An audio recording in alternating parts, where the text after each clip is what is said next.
அழகெனவே உருகுகிறோம் முருகா, அழகை வர பார்ப்பதுவும் அழகா.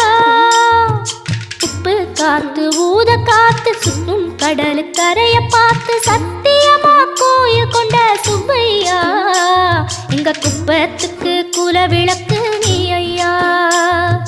திருச்செந்தூர் ஆண்டவனே வேல் முருகா, தினம் உனக்கு நன்றி சொல்வோம் மால் மருகா. திருவடியில் தவமிருப்போம் திருமுருகா.